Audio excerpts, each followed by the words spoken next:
Papa, pakiusap, huwag mo akong ipakasal sa demonyong mamamatay tao. Naririnig mo ba ako? Alba, anak, wala na akong ibang pagpipilian. Ang meron ako ngayon ay dahil sa kasunduan na ginawa ko kay Hugo Montes noon pang mga taon. Tiniyak niya sa akin ang yaman at kapangyarihan at ipinangako kong ibibigay ang aking panganay na anak na babae sa kanya pagkatapos ng 25 taon. Pero hindi ako ang panganay nyo. Nagloko ka na bago pa ako ipinanganak. Ang kabit mo ang nanganak kay Elena. Ang pinagmulan ni Elena ay hindi dapat malaman ng publiko. Naintindihan mo? Ito ang kagustuhan ng mga magulang. Ikakasal ka man o hindi, wala kang pagpipilian.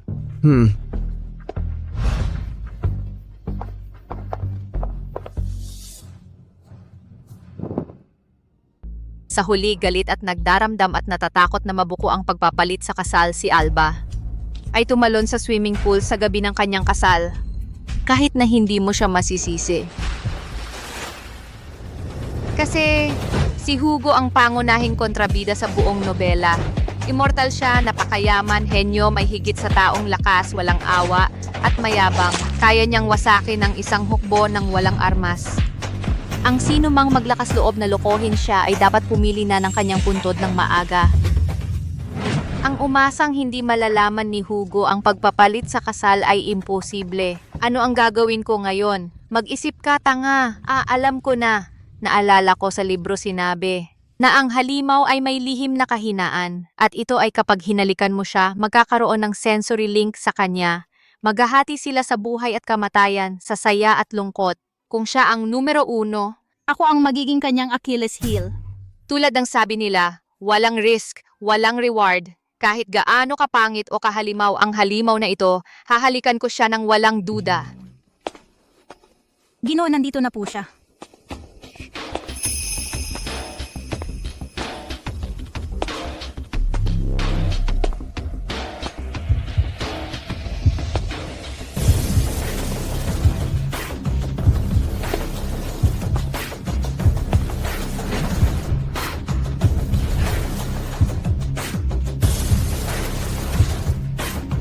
Ganito ang itsura ng halimaw. Napaka-importanting impormasyon ito at hindi man lang ito binanggit sa libro. Hinay-hinay lang, hinay-hinay. Kahit nagwapo siya, itim naman ang puso niya. Halikan mo siya. Anong ginagawa mo? Nang makita ko ang asawa ko, medyo na-excite ako. Dati umiiyak ka lang nang umiiyak at gusto mo pang magpakalunod? Umiyak ako dahil gustong-gusto ko nang magpakasal. At yung pagpapakalunod ko dahil lang nadulas ako. Dalhin mo siya sa kanyang kwarto.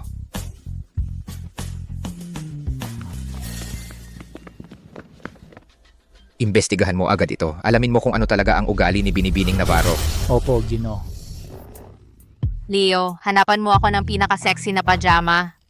Opo, ginang. Mahal, ang ganda ng buwan ngayong gabi, pero mas maganda ka pa.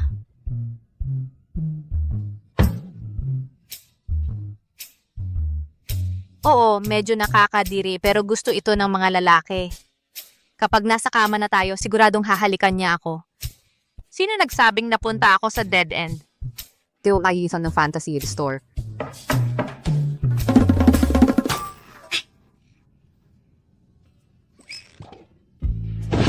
Kasi sabi po ng Ginoo na magpahinga ka ng maaga. Hindi ba siya pupunta para, alam mo na? Hindi po kailanman ginagawa ng Ginoo yun sa kahit na sino. Kaya pala takot din siyang humalik. Kaya nga may ganitong sira ang sensoryong koneksyon. Kaya pala ang tagal niyang nag-iisa. Mukhang ako na ang kailangang umuna. Maya-maya, magpapanggap akong madadapa at ibubuhos ko sa kanya ang mga candy. Pagkatapos, habang tinutulungan ko siyang maglinis, biglaan ko siyang aatakihin.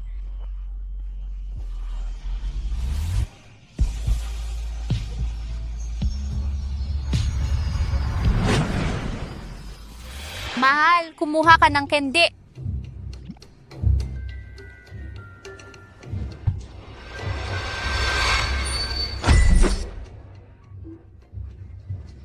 Ang lakas.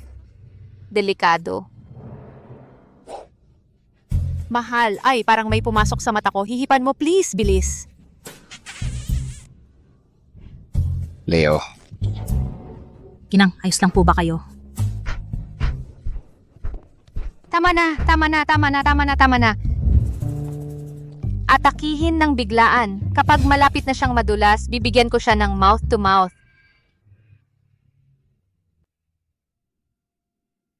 halika rito. Sa totoo lang, wala naman akong dahilan para pumunta. Halika.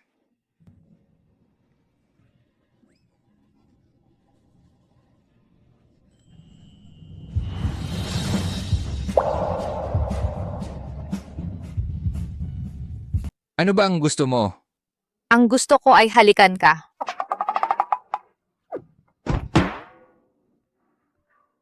Dahil sa pagkakaiba ng taas. Alam mo ba? Alam kong hindi mo ako gusto. Ang ibang bagong kasal, parang kuko at laman. Pero hindi mo pa ako napangiti. Sinusubukan ko lang lumapit sa'yo. At ikaw,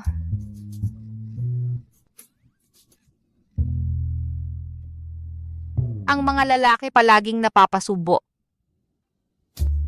Sa gabi ako lang ang natutulog at takot na takot ako. Madali lang solusyonan iyan.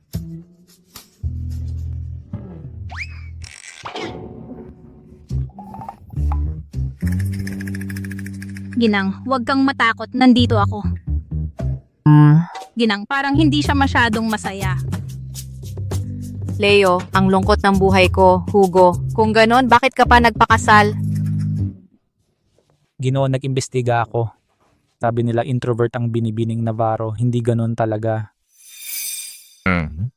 Paano kung sakaling natatakot si Ginoong Navarro na gagamitin ko ang kanyang anak para ipantakot sa kanya, pero hindi siya makapaglakas loob na harapin siya ng diretsyo kaya ipinasok niya sa atin ang isang impostor? Hindi ba sinuri ang DNA ni Alba noon? Oo. Paano kung bigla na lang bang nagbago ang aking asawa? Mas madali pang maglipat ng bundok kaysa baguhin ang ugali ng isang tao. Hindi mo lang kasi sila naiintindihan. Ayon kay Leo, bago ang kasal, ang aking asawa laging mukhang walang sigla at parang walang ganang magpakasal. Pero nang makita ka niya ng personal, nagsimula na siyang mag-ayos para sa iyo at gustong makuha ang atensyon mo sa lahat ng oras. Ano ang ibig mong sabihin? Ang aking asawa, umibig na siya sa iyo.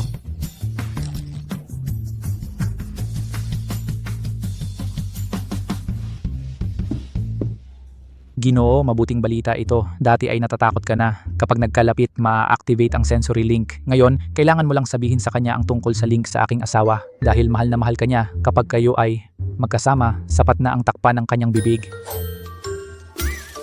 Ang sikreto ng sensory link direktang nagdedesisyon sa kaligtasan ng Grupo Montes. Hindi ito nagtitiis ng kahit kaunting pagkakamali. Naintindihan ko. Bukas, pupunta siya sa bahay ng kanyang mga magulang. Maaga akong darating dahil may usapin. Huwag mo siyang mawawaan sa paningin. Oo. Hindi man lang ako sinamahan ni Hugo, tapos may ipinatawag pa siya para bantayan ako. Mukhang hindi pa rin siya nagtitiwala sa akin. Alba? May hinanakit ka pa rin sa akin, maging ang iyong mga plano para ako'y abangan sa daan at sasalubong sa akin. Pero hindi ba ito ang orihinal na bida sa nobela, Diego Vargas? Magkasama silang lumaki ni Alba at siya rin ang kanyang boses sa trabaho. Pero matapos iuwi ni Ginoong Navarro si Elena, umibig siya sa iba, umibig siya kay Elena, talagang isang halimaw. Bakit mo ako tinitignan ng ganyan? Ipapaliwanag ko ng malinaw sa'yo. Nandito ako ngayon para hanapin si Elena. Ikaw, tigilan mo na ang pag-asa. Ikaw, hindi karapat-dapat na tingnan siya. Diego, paano mo magagawa na sabihin sa akin ang mga bagay na yan? Masakit na masakit. May pagmamahalan pa rin sila ni Diego. Alba, panghuling babala ko na ito sa'yo. Huwag kang masyadong magkahulog sa akin.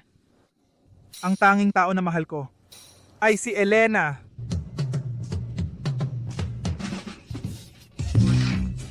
Pasensya na, inatake ako ng allergy. Pahiram ng manggas mo, pangpunas ko. Alba, kadiri ka. Kahit gaano pa ako kadiri, hindi ako kasing dumi mo. Kung hindi sinasadyang mahawakan kita, gusto mo na agad akong pagbantutan.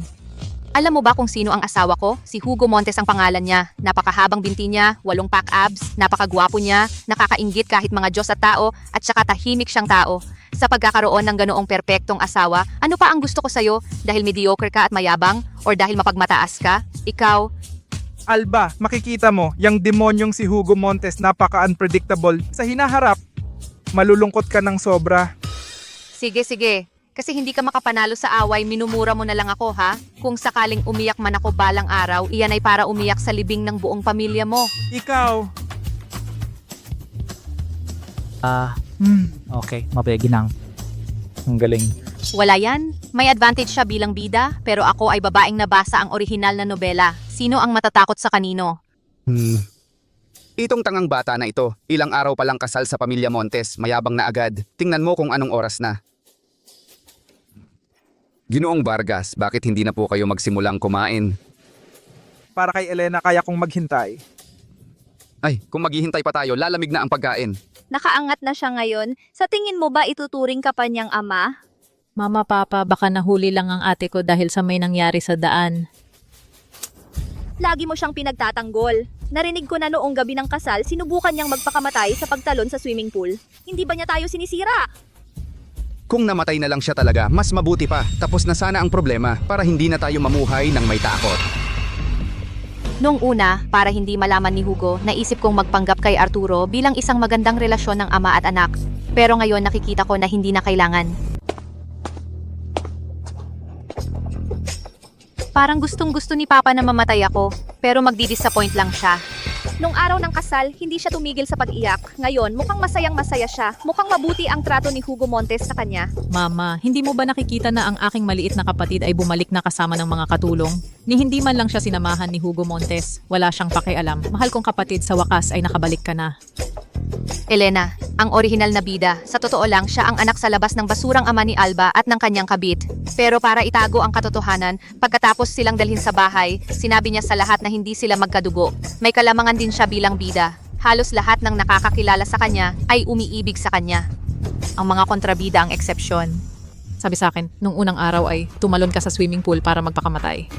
Ayos ka lang ba, ate? Ang galing mong magkunwari. Sinabi niya iyon sa harap ng tauhan ni Hugo. Ginawa niya iyon para mapahiya ako. Hindi nagbabago ang ate ko, laging may chismis. Nadulas lang ako, wala nang iba. Ate, ano ang sinasabi mo? Pero ang ate mo ay nag-aalala lang sa'yo. Eh di dapat mas mag-alala siya kay Papa. Kung magpapatuloy ka sa mga peking papuri, magugutom si Papa. Ikaw! Lalo kang naging bastos. Wala ka bang utang na loob o modo? Dumalaw ka ng walang dalang anuman. Wala ba akong itinuro sa'yo? Sino ang dumating ng walang dalang anuman? Ang kuripot ay kayo, hindi ang asawa ko. Ikaw. Binigyan ako ng asawa ko ng villa sa Kanlurang Burol at 2 subsidiary bilang regalo sa kasal. Huwag na, kain na tayo. Hindi pwedeng huwag na. Balak kong ipangalan ito sa aking ina. Matagal nang nasa sanatorium ng kapayapaan ang ina mo, napakatagal. Wala siya sa tamang pag-iisip. Ano ang mapapala niya?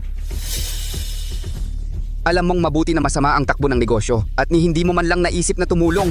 Ay Arturo, talaga bang naniniwala ka na may dala siyang regalo? Ni hindi nga siya maglakas loob na ipakita ito, niloloko ka niya? Oh, niloloko ko kayo. Alba, ngayon ba ay natuto ka ring magsinungaling?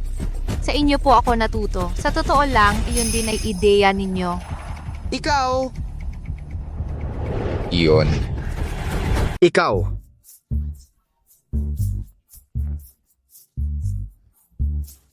Ang tagal na nating hindi nagkikita, anak. Huwag na tayong mag-away sa unang pagkikita. Kain na tayo. Gaya ng inaasahan ko, ayos, sa bandang huli nakakatulong pala ang pagpapanggap na baliw.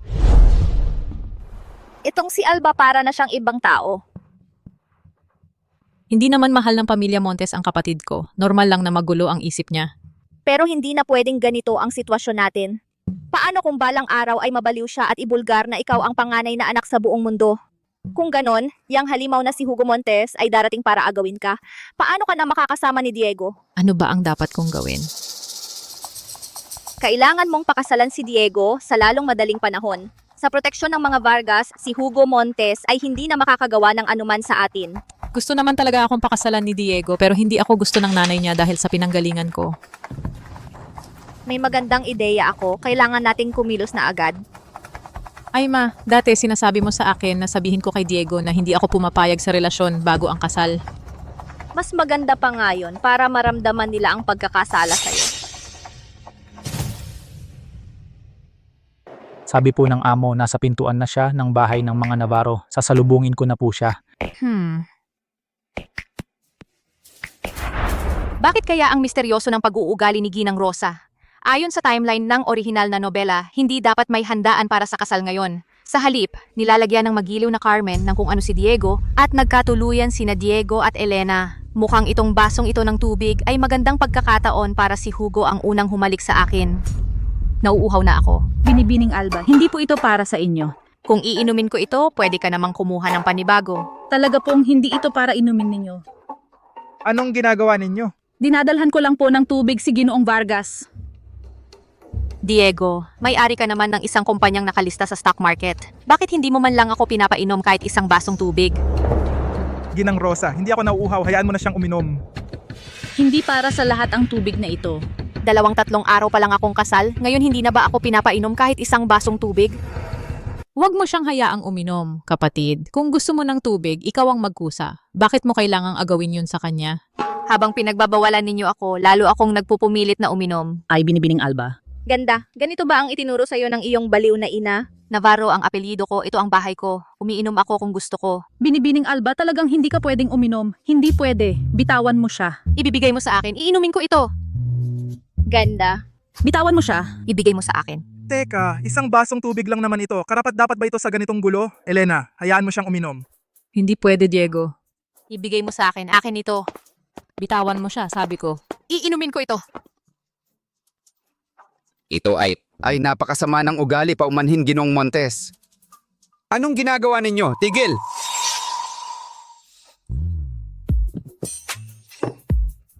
Mahal, tingnan mo ang iyong anak. Dahil sa isang basong tubig, kinalmot niya ang kamay ko. Alba, ano ang nangyari sa'yo? Wala ka bang respeto sa mga nakatatanda? Gusto ko lang uminom ng kaunting tubig. Bakit lahat kayo ay humahad lang sa akin? May kakaiba ba sa tubig na ito? Anong kakaiba ang mayroon sa isang basong tubig? Alba, sa palagay ko ang mayroon ka ay persecution complex. ang aking asawa ay hindi nangangailangan ng opinyon ni Ginoong Vargas. Ang pag-uugali ni Ginoong Montes ay nakita ko ngayon ng personal. Ang iyong may bahay ay talagang napaka-irreasonable. Ang asawa ni Hugo Montes ay may karapatang maging irreasonable. Ang dominante, gustong-gusto ko ito. Ako naman ang magpapanggap. Mahal, lahat sila ay nang asar sa akin. Aray.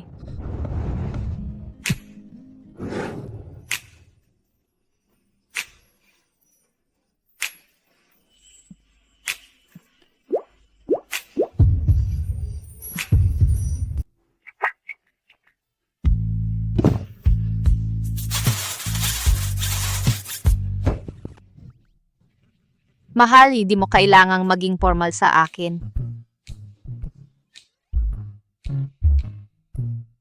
Ha? Hindi ko inaasahan yan na ang pangalawang asawa ni Ginoong Navarro ay may pusong ganito kasama. Yung pagtawag mo sa akin ng biyanan, pwede ko nang palampasin. At ngayon, naglakas loob ka pang banggitin ang tungkol sa pangalawang kasal niya. Ginong Montes, ang aking asawa ay hindi sinasadya yon. Kung sinasadya o hindi, ako may sarili na akong konklusyon. Ginoong Montes, mukhang para sa inyo, ang batas ay para lang sa iba. Ang pwedeng gawin ng alkalde, ipinagbabawal sa mga ordinaryong tao. Ngayon, lilinawin ko. Si Elena at si Ginang Carmen, ako ang magpoprotekta sa kanila. Aray, naitapakan mo ako. Paumanhin, Ginang Carmen, hindi ko kayo nakita. Mahal, masama ang pakiramdam ko. Anong nangyayari sa'yo? Parang may kakaiba sa tubig. Anong problema ang pwedeng meron sa tubig? Mukhang dahil may kung ano sa tubig na ayaw ninyong inumin ko. Kalokohan? Tama.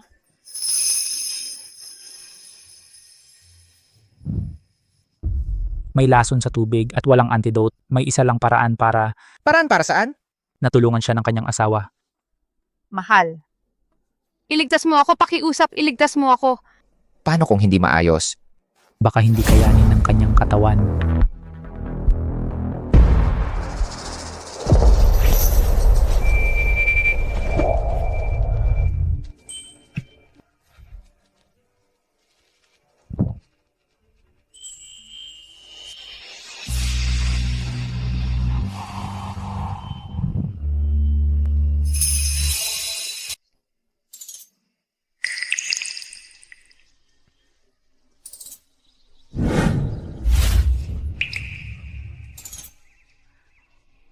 Huwag kang gagalaw.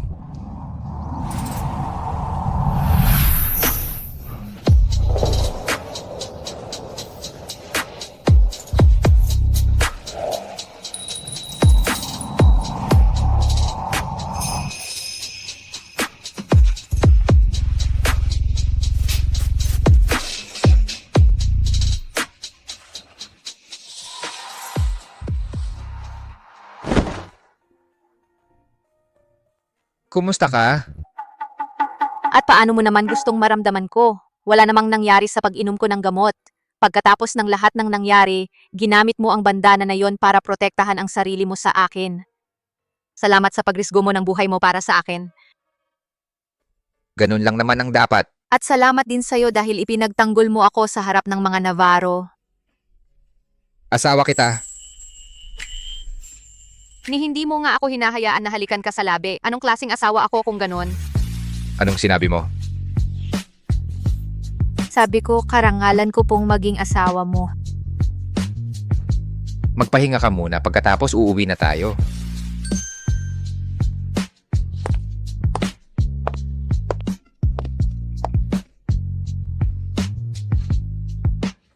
Buti na lang at si Diego ay hindi na nagtanong patungkol doon. Medyo tanga kasi siya, wala siyang utak para sa mga ganong bagay. Pero itong si Hugo, talagang ipinagtatanggol niya ang asawa niya.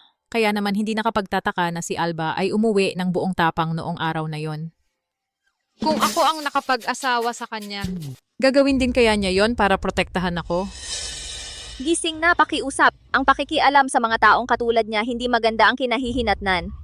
Si Diego Vargas, medyo bata pa siya pero napaka-inosente niya. Nang kailangan niyang kumilos, ginawa naman niya, 'di ba? At tinapakan ka niya. Tama na, iwag mo nang isipin yon. Nagpakasal na at umalis na yung tangang yon. Kung malaman ni Hugo na niloko natin siya, lahat tayo ay magbabayad ng kapalit. Ginoong Montes, bakit hindi po muna kayo sumakay sa kotse? Gusto ko lang pong bigyan ng payo si Alba.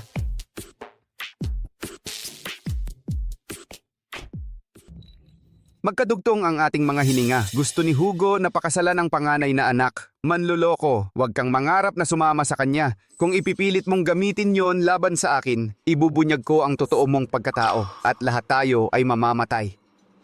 Pero kung bibilangin natin, mas marami kayo, di ba? Baliw ka ba? Bumalik ka lang ba para galitin ako? Ay papa, nagbibiro lang ako. Kami, mag-ama, ay magkakampi, sigurado ako. Mabuti naman kung ganon. Matandang lalaki. Sa ngayon, wala akong magagawa laban sa iyo pero kapag hinagkan ko na si Hugo, babalikan kita para magbayaran. Sa orihinal na nobela, nabanggit na ang dahilan kung bakit gusto ni Hugo na pakasalan ang panganay na anak ay dahil nahulaan niya na ang panganay na anak ni Arturo ay ang reinkarnasyon ng kanyang unang pag-ibig. Noong 1,000 taon na ang nakalipas, si Hugo Montes ay isang dakilang general at umibig siya sa isang babaeng nagngangalang Valeria. Pinatay mo ang aking ama. Valeria, hayaan mong ipaliwanag ko. Noong panahong iyon, hindi ko alam na ang iyong ama ay nasa lungsod din. Kung hindi, ibinigay ko sana ang aking buhay para protektahan siya. Siya ang pinakamamahal na tao para sa akin. Ikaw ang pumatay sa kanya. Papatayin ko rin ang sino mang mahal mo. Isinusumpa kita na mabuhay magpakailanman, ngunit walang pag-ibig. At isinusumpa kita na ang bawat taong iyong mamahalin ay mamatay dahil sa iyo.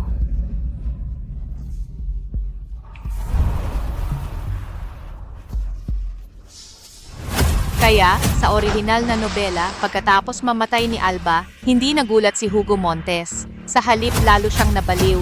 Inisip niya na galit pa rin si Valeria at sinusumpa siya. Grabe naman ang toxic na drama na yan. Tama si Arturo Navarro. Kung malaman ni Hugo Montes na napangasawa niya ang maling babae, ako ang nasa panganib.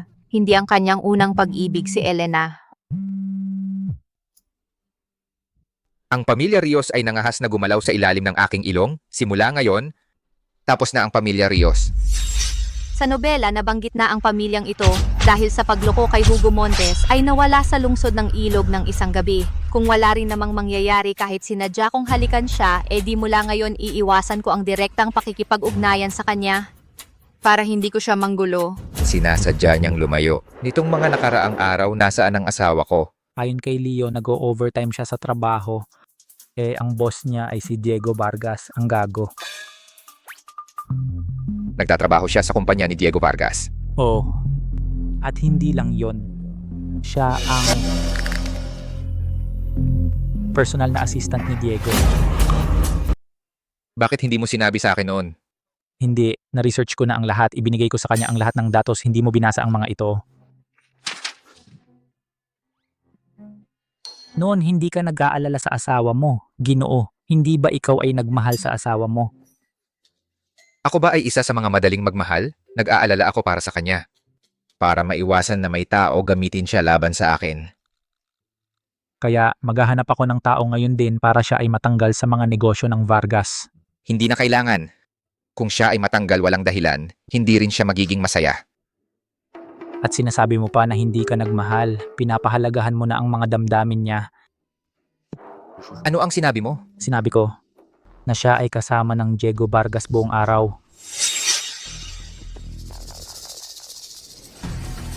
Kamakailan, mayroon ba tayong proyekto sa mga negosyo ng Vargas? Proyekto wala. Kompetensya palagi. Sa pag-unlad ng Proyektong 13, makipagnegosyo tayo sa mga negosyo ng Vargas para sa kolaborasyon. Ang mga bayani ay nabibihag sa kagandahan. Pupunta ako ngayon din.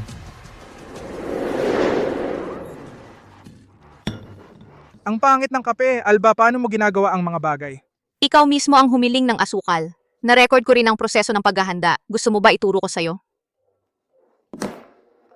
Sige, simula nang ikaw ay nakasal sa Hugo Montes, ikaw ay naging mas bastos. Hinaharap mo ako. Walang sweldo mo sa buwan. Mahirap, Alba. Anong buhay ang dala niya noon? Siya ay isang walang kwenta na hindi makatuwiran na, dahil lamang sa may advantage ng bida, nagtatagumpay walang problema sa negosyo. Ginoong Vargas, alamin mo ang batas sa paggawa. Ikaw, Diego, bakit ka nagalit ng ganito? Ang kapatid kong babae ay nabaliw dahil sa iyo. Hayaan mo siyang iligtas ang mukha niya. Elena ay palaging napaka-considerate. Dapat kang matuto sa kapatid mo. Anong klaseng kape ang gusto mo? Ako mismo ang gagawa. Ang mga bagay na ganito, ano ang ginagawa ng marketing director sa paggawa nito? Hayaan ng intern na gumawa. Oo, ako na.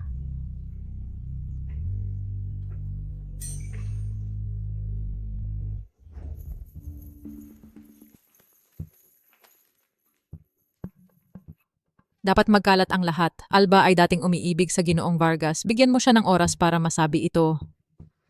Ilang kutsaritang asin. Kalahating lata ng paminta. At haluin. Inumin mo bago ito lumamig. Mahal na Ginoong Vargas. Ito ay ipinakita sa akin ng kapatid ko mismo.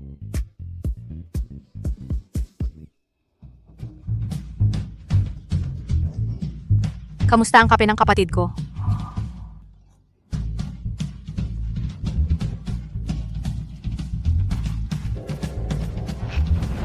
Masarap. Matuto pa sa kapatid mo. Ginoong Vargas, ayos lang po ba kayo? Gusto mo po ba tawagan ng 112, Ginoong Vargas?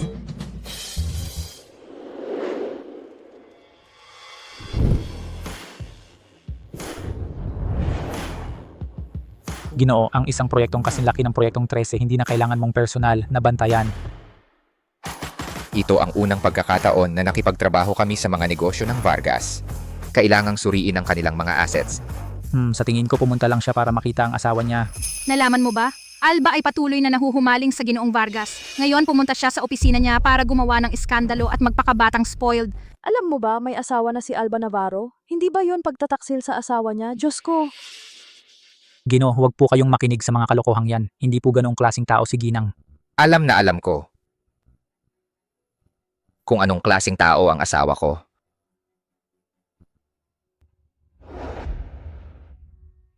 Ginoong Montes,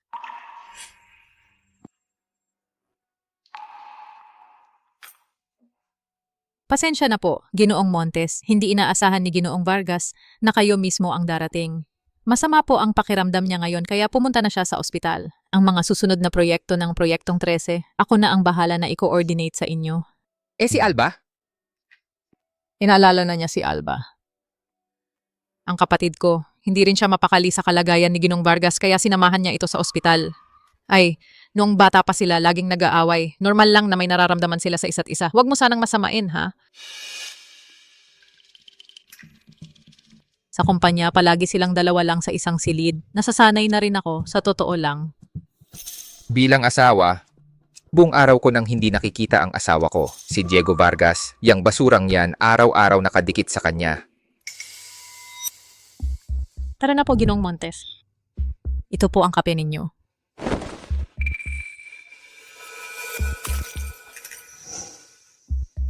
Tutulungan ko pong linisin yan. Nasa isip ko lang ng todo si Alba kaya hindi ko napansin na may papalapit pala.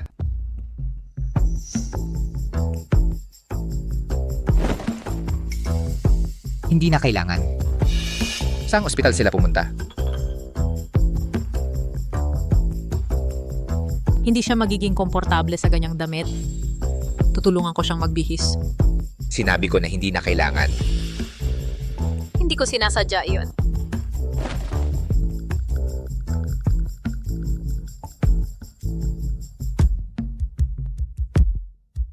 Ang hugo ay napakalamig sa akin, kahit ako ang tunay na pag-ibig niya. Babawi ka, ipinapangako ko.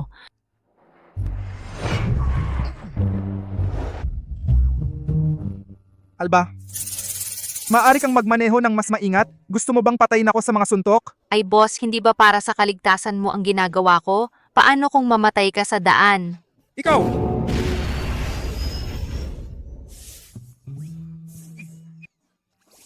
Boss, tiis ka lang ng konti. Pagdating sa ospital, lilinisin natin ang tiyan mo.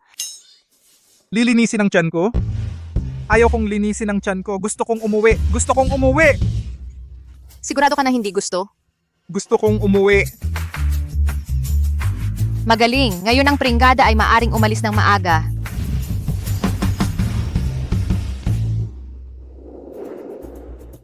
Hindi siya pumunta sa ospital. Ang Elena ay walang dahilan para magsinungaling. Sa totoo lang, sir, bakit hindi mo direktang tawagan ang senyora at tanong kung nasaan siya? Hindi ako tatawag.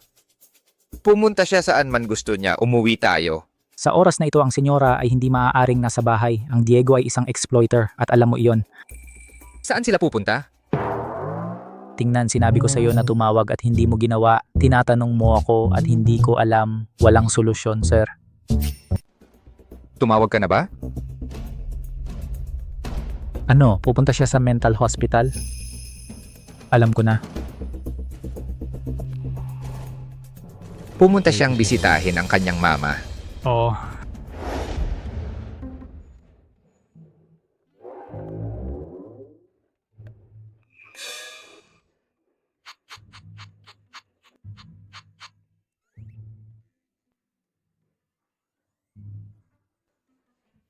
Ano ba yan? Pagkalipas lang ng ilang araw, hindi mo na ako makikilala. Anong iniisip mo? Ang asawa ko ay gwapo at mayaman. Kapag nasa gitna siya ng mga tao, napakatingkad niyang mag-stand out. Masakit na sa mata ang pagtingin sa kanya. Pero lahat ng ito, Hindi pa ako nakakabisita ng formal sa biyenan ko. pero hindi naman kailangan ng ganoong kaguluhan. Ang mama ko ay hindi maayos ang pag-iisip. Mas mabuting huwag natin siyang guluhin.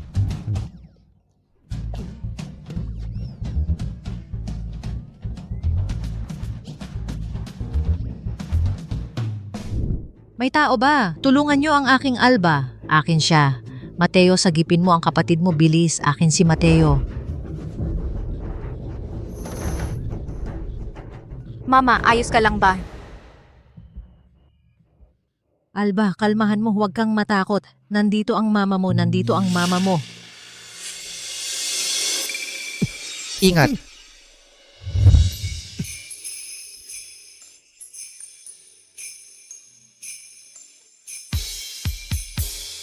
Isang pagkakataong mula sa langit.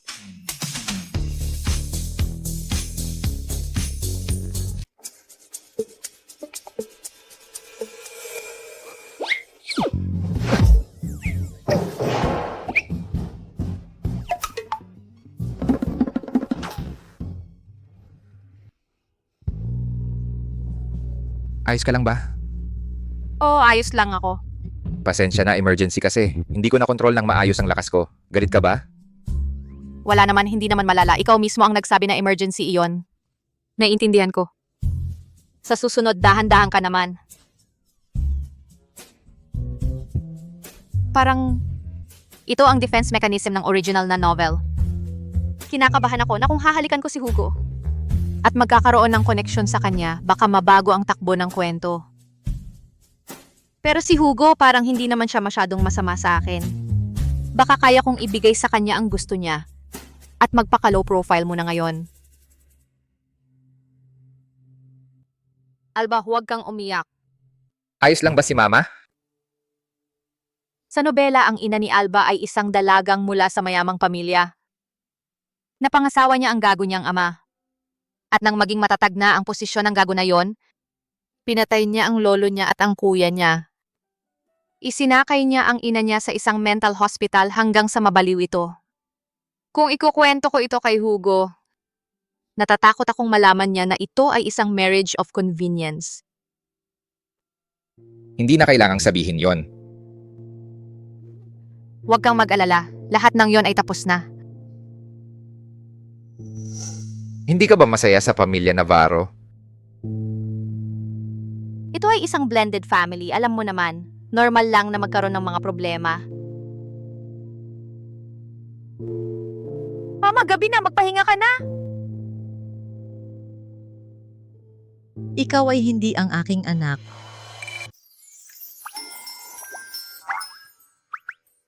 Mama, tingnan mo ako ng mabuti muli. Ako si Alba.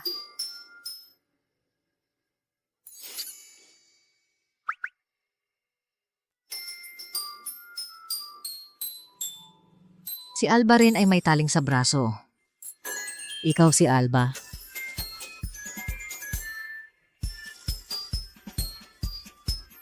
Nasaktan ka. Masakit ba? Hindi.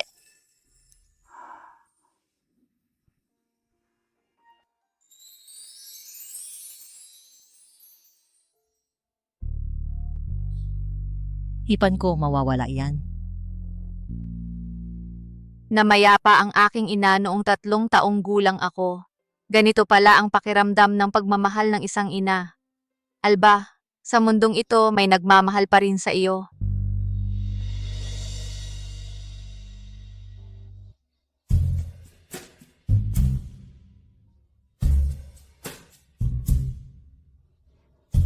Ikaw ang nagtulak kay Alba. Masamang tao ka. Diyos ko, ang tapang mo hanggang sa naglakas loob kang suntok ang monster na mamamatay tao.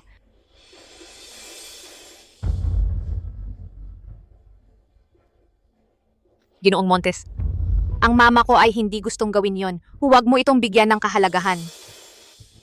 Walang problema. At sino ka?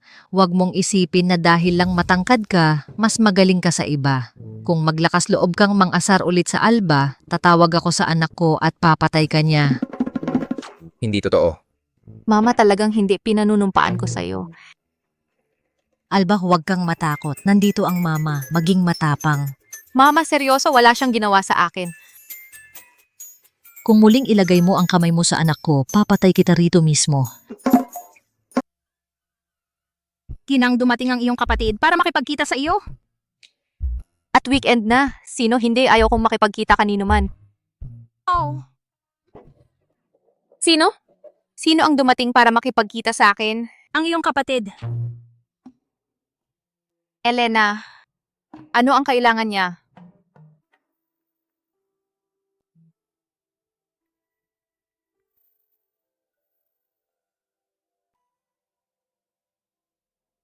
Wala ba sa bahay ngayon si Ginoong Montes? Hindi, sa palagay ko wala. Hindi dapat naroon. Hindi mo alam kung nasa bahay ba ang asawa mo or wala. Karaniwan hindi kami nakikialam sa isa't isa. Oh. Kung gayon, mukhang hindi ganong maganda ang relasyon nila kaysa sa inakala ko. Hindi nakapagtataka. Pagkatapos ng lahat, si Hugo Montes ay nakalaan para sa akin. Kung mabait siya kay Alba, dapat ay para lamang tuparin ang kanyang tungkulin bilang asawa.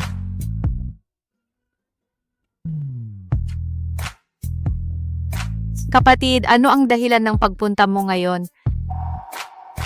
Ay, Ikaw ang ikinasal sa kanya sa halip na ako at iyon ang laging gumugulo sa aking konsensya. Naiintindihan ko ang gusto ni Papa. Gusto niyang gamitin ako para mahuli si Diego Vargas, ang mayamang partido. Kaya wala kang choice kundi pakasalan si Hugo Montes. Alba, sa totoo lang, hindi ko talaga gusto si Diego Vargas. E di palitan natin, wala akong pake. Talaga? Gusto mo talagang magpalit? Ang reaction mo naman, gusto mo bang magpalit? O Alba, magsalita ka na. Gusto mo talagang magpalit? Sa totoo, kahit natanga si Diego Vargas, hindi naman siya basta-basta pumapatay.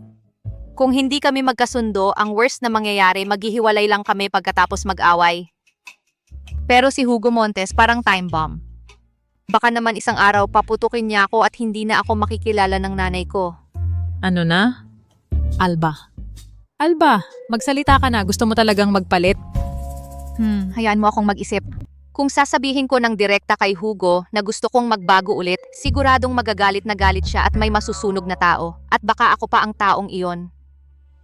Pero kung si Elena ang manliligaw sa kanya at maglalandi sa kanya at matukso siya at magtaksil, baka sakali nang makita niya akong napakalungkot, hayaan niya akong umalis. Desidido na ako. Mananatili ako sa aking asawa anuman ang mangyari. Basta hindi ako pabayaan ni Hugo, makakasama ko siya habang buhay. Lagi kang, hindi. Ang ibig kong sabihin, mahal, abala ka. Narinig mo ba ang sinabi nila kanina? Sabi ng Ale, basta hindi siya pabayaan ni Hugo, makakasama niya ito habang buhay.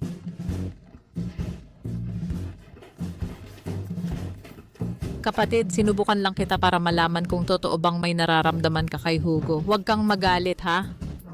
Magpanggap ka pa. Buti na lang matalino ako. Kung hindi, patay na ako ngayon. Kapatid, si Hugo, kadalasan may sarili ba siyang espasyo? Ikaw mismo ang nagsabi na pribadong lugar iyon. Paano ko malalaman iyon? Hoy, itong si Elena, baka may binabalak ito. Mas mabuti nga. Tutulungan ko na lang siya. Kung ang gusto ko naman ay magluloko sa akin si Hugo, nakasalalay lahat sa kanya. Hoy ate, saan siya madalas pumunta? Sa opisina. Samahan mo ako. Hoy ate, bakit hindi mo buksan ang pinto? Pribadong lugar ito ni Hugo. Paano ako makapapasok? Tara pasok tayo at tingnan natin. Pakiusap. Ito lang ang maliit na hiling ng kapatid mo. Sige. Kukunan ko ng video para may ebidensya. Ikaw ang gustong pumasok. Hoy, sobra naman yon. Sige, sige. Ako talaga ang gustong pumasok.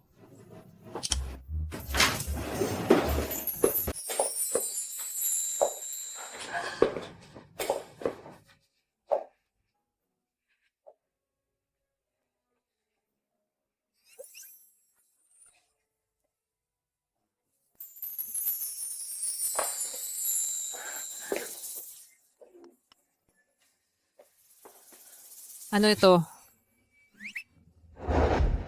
Siya pala si Hugo, yung taong nasa puso niya, Valeria. Alba, tingnan mo yung tao sa larawan na to. Kamukha ko ba? Masidong abstract yung larawan. Hindi ko talaga makita kung kanino kamukha. Hindi mo lang naiintindihan. Tama ka. Yung tungkol sa past at present lives nila, paano ko maiintindihan yon?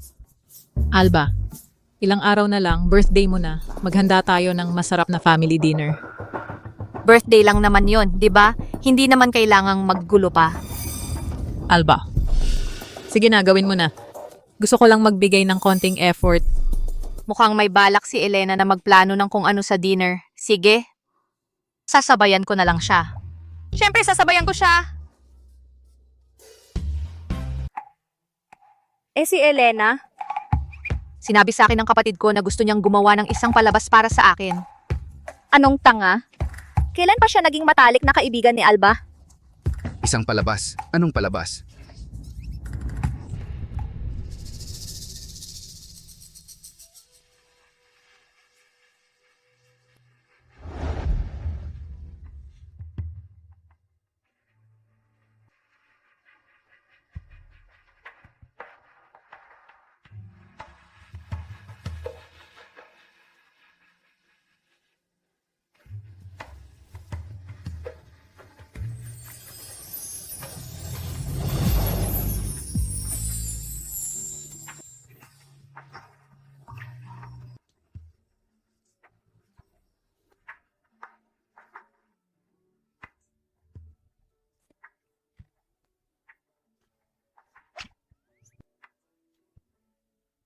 Wow, ang galing ng galaw ni Elena!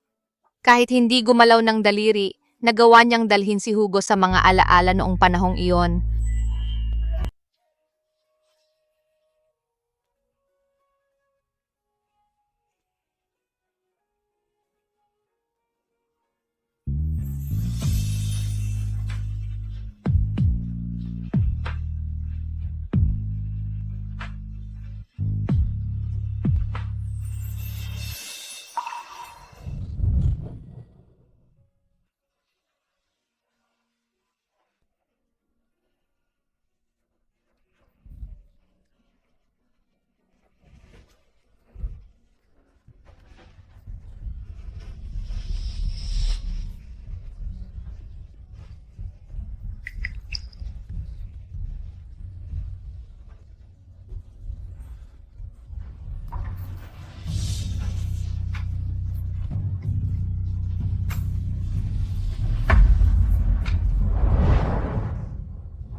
Ay, kaya pala ang luha ng buwaya ay ganito pala.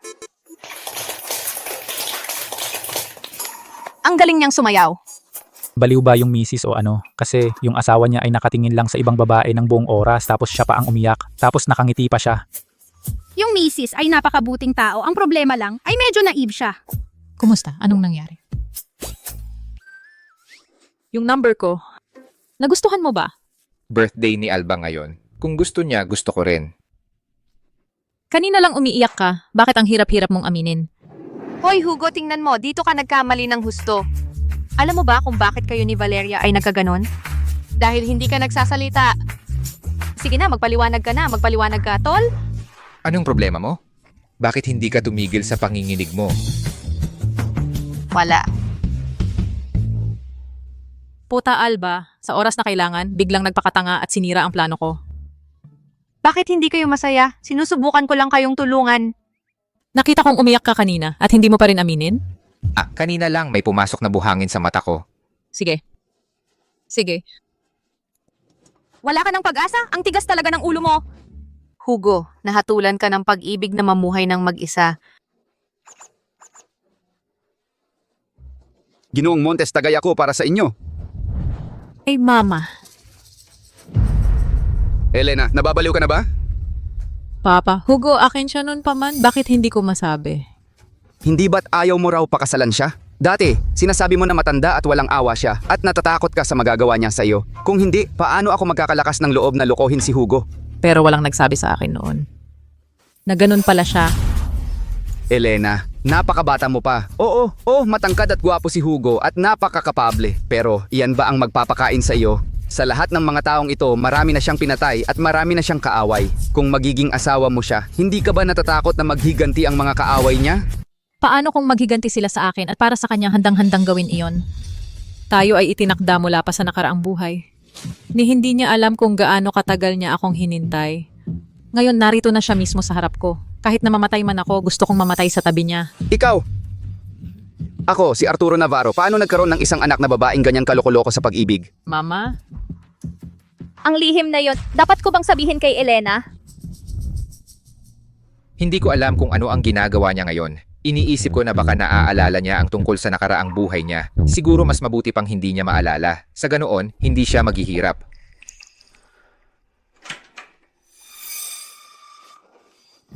Hugo, ako ito. Anong ginagawa mo? Ano ba ang gusto mo? Magkaroon ka naman ng konting dignidad. Hugo? Baka naman, hindi mo na ako naalala. Bakit ko dapat alalahanin kung sino ka? Kung hindi dahil kay Alba, hindi tayo sana nagkakilala. Tigilan mo ang pagiging matigas ang ulo. Suot ko ang bestidang ito. Hindi ba ito familiar sa iyo? Hindi ba ito kapareho ng taong nasa larawan? Pumasok ka sa pribadong pag-aaralan sa aking opisina. Sino ang nagdala sa'yo doon? Hindi ba ako makakapasok? Kahit ang asawa ko, bihira lang makapasok dito. Bakit mo gustong pumasok? Siya ang nagdala sa akin papasok noon. Kaya ko isinusuot ang bestidang ito para maalala mo. Ako ang minamahal na hinintay mo ng napakatagal. Si Alba ay isang impostor lamang. Ano ang sinabi mo? Ginoong Montes, kasalanan ko na hindi ko napalaki ng maayos ang anak ko. Nakikiusap ako sa inyo na patawarin ako. Nababaliw na talaga siya. Aalisin ko na siya ngayon din. Tumigil ka. Bakit niya sinasabing impostor si Alba? May delusyon ang kapatid ko. Nagkaka-sleepwalking siya. Papa, alisin mo na ang kapatid ko dito. Bilisan mo. Ayokong umalis. Nagmamahalan kami. Bakit ninyo kami pinagbubukod? Ay, Hugo. Ako ito, hindi mo pa rin ako nakikilala. Tama ang tatay mo. Nababaliw ka na talaga. Huwag mo nang muling isusuot ang bestidang ito. Ayaw kong makita ito kailanman. Pinalitan ni Alba ang ikakasal. Ako ang panganay na anak. Tapos na talaga ang lahat. Kailan ba ako mamamatay? Ano ang sinabi mo? Nung buntis pa ang nanay ni Alba kay Mateo, ang papa ko ay nagkaroon ng relasyon sa nanay ko. At doon ako ipinanganak. Mas matanda ako ng 1 taon kay Alba. Ako ang panganay na anak ni Arturo Navarro. Ang minamahal mo. Arturo Navarro. Niloloko mo lang ako. Ginoong Montes, huwag mo siyang pansinin, pakiusap. Si Alba talaga ang aking panganay na anak. Tungkol naman kay Elena at sa akin, wala kaming anumang dugong magkadugo. Kasama ng kanyang ina kami ay nagkakilala lamang ilang taon na ang nakalipas. Papa, tumigil ka na sa pagsisinungaling. Ngayon na. Kung hindi ka maniniwala sa akin, maaari tayong magpa-DNA test para malaman kung tunay nga akong anak niya. Ay anong gulo? Hindi ba ikaw ang ayaw magpakasal? Umiiyak ka at nagmamakaawa para si Alba ang magpakasal sa halip mo. Kaya nga ako nangahas na lokohin si Ginoong Montes. Ikaw, gusto mo bang isama ang buong pamilya sa pagkamatay mo? Anong gulo? Isang tunay na kaguluhan. Mahal, ibig kong sabihin, Ginoong Montes, ang bagay tungkol sa pagpapakasal bilang kapalit, hindi ako ang pangunahing may kasalanan. Totoo, ako rin ay napilitan. Wala akong ibang pagpipilian. Sabi niya kung hindi ako magpakasal sa halip ni Elena, papatayin niya ang aking ina. Ako rin ay napilitan. Kaya nung araw ng kasal, nang tumalon ka sa tubig, para bang nagpapakamatay ka. Oo, pero talaga wala akong galit sa'yo. Natatakot ako na malaman mo na niloko kami. Arturo Navarro. Sumpain ka. Talaga hindi ko sinadyang lokohin ka. Ano ang importansya kung hindi siya ang panganay? Ang gusto ko ay ikaw.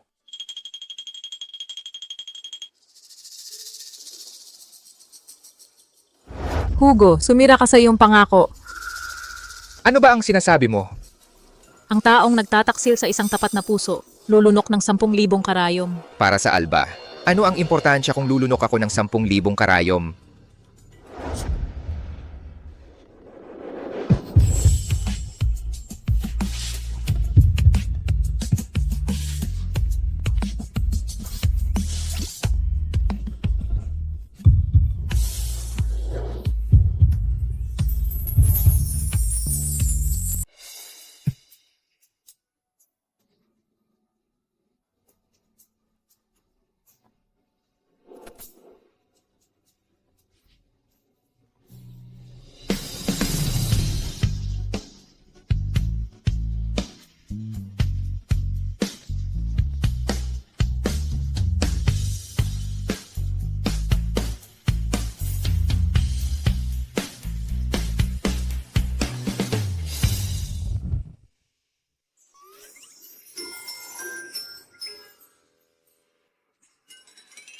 Maghalikan sa hating gabi, tapos bumalik sa kani-kanilang kwarto para matulog. Hugo, ang lakas ng iyong determinasyon. Pero kahit papaano nakaligtas ako ngayon, at nakakonekta pa ako sa halimaw. Kahit mga kapalit lang kami, habang nabubuhay kami, ano ba ang importansya nun?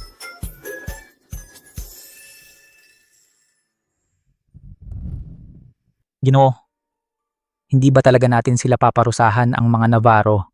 Arturo Navarro, pagkatapos ng lahat siya ang ama ni Alba. 1,000 taon na ang nakalipas ako ang pumatay sa kanyang ama. Ayokong gawin ulit yon. Naiintindihan ko. Ang seguridad ng mansyon ng mga Montes ay kailangang mapabuti. Oo, maglalagay ako ng mas maraming gwardya para protektahan ang ginang ngayong mayroon na silang koneksyong pandama. Kung may magtangkang saktan siya, Nag-aalala ako na baka ikaw ang maapektuhan. Hindi, protektahan niyo rin ako. Ayokong siya dahil sa akin ang mapahamak. Oo.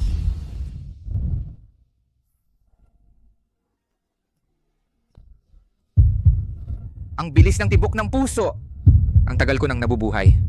Talagang hindi ako magiging ganoon ka-excited dahil lang sa isang simpleng halik. Tiyak na siya ang na-excite.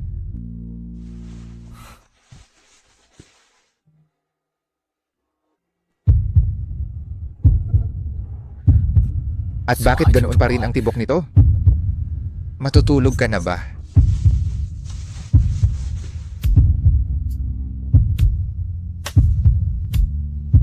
Ang lalim ng tulog? Bakit hindi tumitigil sa pagbilis ng tibok? May sakit kaya siya?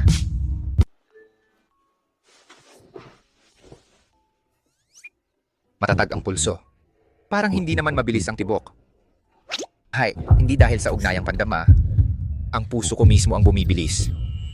Ibig sabihin ang ugnayang pandama ay pinadarama lang sa akin ang nararamdaman niya. Hindi nito napaparamdam sa kanya ang nararamdaman ko.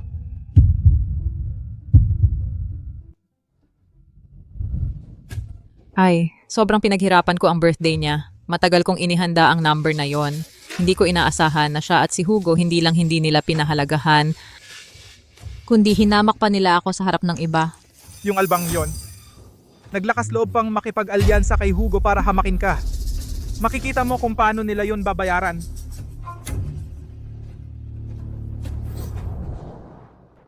Proyektong 13, asawa mo ang nagbigay ng kontak. Kung ganon, ikaw ang bahala. Naintindihan ko. Ganda, bawasakin kita. Kumusta, Ginoong Castro? Ang pag-uusap ng negosyo sa opisina, nakakabagot talaga. Punta tayo sa club. Sakto, may dala akong babae para mag-alaga siya ng maayos sa inyong lahat. Walang problema. Kumusta mga Ginoo? Magaling ang aking assistant, di ba? Depende iyon kung bibigyan mo kami ng karangalan. Alba, tagayin mo kasama si Ginoong Castro. Sa orihinal na nobela, hindi kailanman kasama ang mga negosyo ng Vargas ang proyektong ito. Maliit na proyekto lang ito ni Hugo Montes. Ibig sabihin, sa totoo lang lahat ng ito ay mga supplier ni Hugo. Kaya huwag ninyo akong sisihin dahil sinamantala ko ang impluensya ng iba. Para maging tapat, Diego, nang ipagkatiwala mo sa akin ang proyektong ito, sa simula, akala ko binibigyan mo ako ng bitag. Pero heto na nga, gusto mo pala akong gamitin. Samantalahin ang iyong kagandahan, di ba? Ha ha ha. Eksakto. Kaya samantalahin ang aking kagandahan para ang aking asawa ay magiging mas mabait sa inyo pagkatapos. Ang asawa mo ba ay... Diyos ko, Ginoong Vargas, hindi ba ninyo sinabi sa kanila kung sino ang asawa ko? Ginong Vargas. Ang asawa nitong magandang ito ay... Ang asawa niya ay...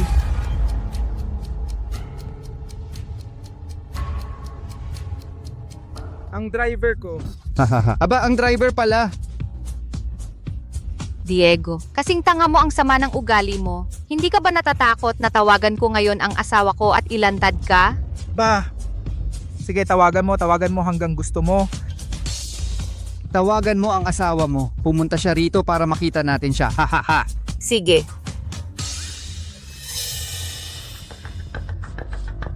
Hoy, anong nangyayari? Bakit walang signal? Ha. Alba, tinatawanan niya tayo. Tignan mo. Hindi naman walang signal ang cellphone niya. Nag-iiya lang siya. Ang asawa niya, driver lang. Kaya, alam mo, tatawag ako para sa'yo. Ano sa tingin mo? Tatawag ako sa asawa ko sa labas. Hoy, maganda. Gusto mo na umalis? Babalaan kita. Kung hindi mo kami sasamahan ngayon, huwag mong isipin ang umalis. Haha. Walang iba, inom lang kasama namin. Ano naman kung malasing ka? Lahat tayo disente, di ba? Haha. Mukhang handang-handa ang Diego. Ang meeting ngayon para sa akin inihanda. Alba, huwag mo na pag-isipan yan. Uminom, magtawa, gawin mo ang dapat. Matagal na, magaling kang mangakit. Diego, binibigyan ko ng huling pagkakataon. Payagan mo akong umalis ngayon at baka ang asawa ko, hayaan kang mamatay ng buo. Aba, ay nakakatakot. Alba, sasabihin ko ng malinaw. Ako, Diego Vargas, hindi ako natakot sa kahit sino. Oo, dahil sa immunity ng bida na meron ka. Pero ngayon, nakasalubong mo ang nakakaalam ng script. Anong ginagawa mo at nagkakagulo ka? Natutuwa kami makita ang isang magandang babae na nagpapakita. Ha ha ha. Diego, kahit anong plano mo, hindi mo maiisip na ang asawa ko at ako ay may ibang paraan ng komunikasyon.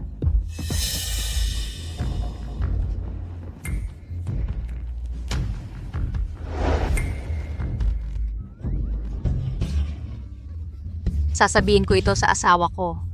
Lahat kayo kinakalaban ako. Sasabihin ko ito sa asawa ko. Ang strategiya ng aming kumpanya para sa ikalawang semester ay ang globalisasyon, ang internasyonalisasyon. Naiintindihan ba?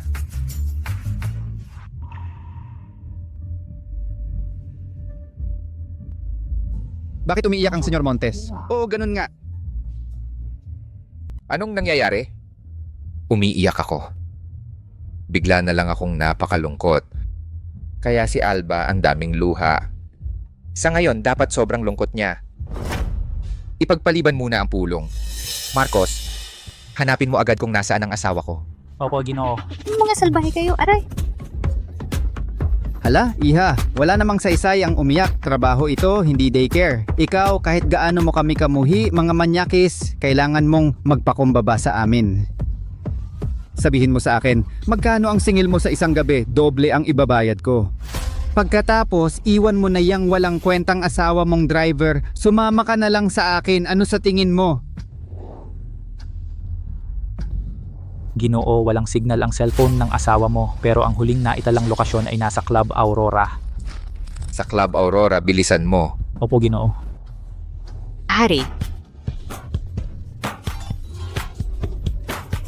Aray, bakit hindi pa dumarating si Hugo? Ang tagal ko nang umiiyak. Halos ma-dehydrate na ako. Hay nako, ang pagod. Hindi na ako makaiyak. Ano na yung nangyari, mahal? Bakit ka umiiyak? Sige, magpresyo ka. 1 milyong piso. 10 milyong piso. Hoy, 100 milyong piso? Grabe naman yan. Ang ambisyosa mo naman, mahal. Ha ha ha.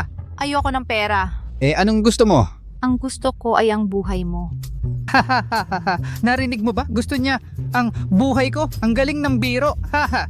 Kaya hayaan mong ipakita ko sa'yo.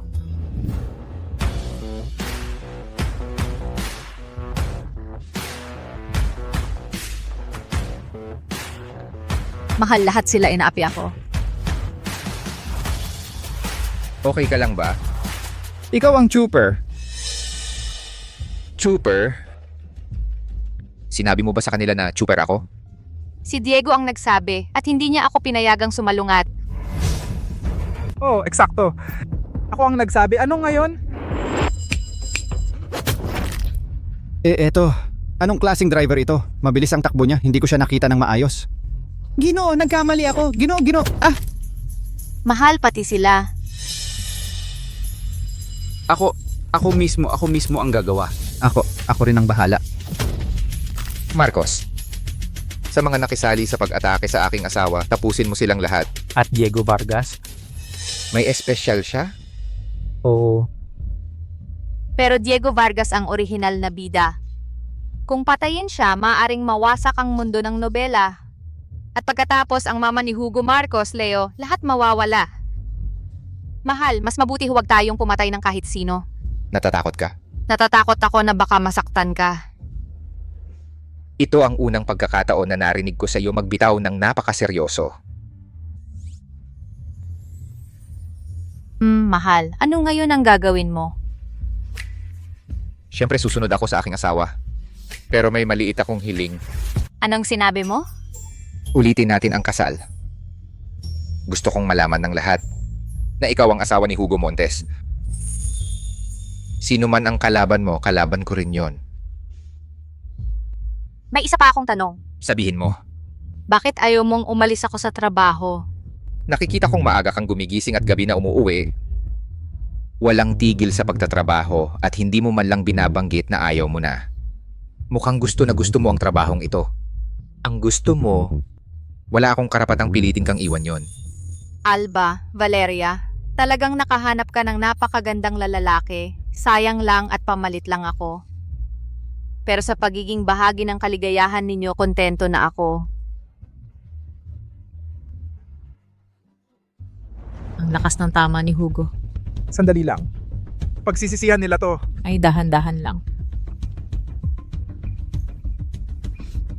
Diego, gusto kong mag-resign. Tanggal ka na. Ayos, makakatanggap ako ng separation pay. Ikaw, Narinig kong sa susunod na linggo, ikaw at si Hugo ay magpapakasal ulit. Oo, pero hindi ko kayo iniimbitahan. Ako ang kapatid mo, hindi ikaw ang masusunod. Halika, pasok. Ilagay mo dyan sa mesa ng mga sawi. Hoy, ikaw anong sinasabi mo? sawi, sin. Anong ibig mong sabihin? Bah, nagbibiro lang siya. Huwag mo siyang pansinin. Ay, Ay, pang sakit.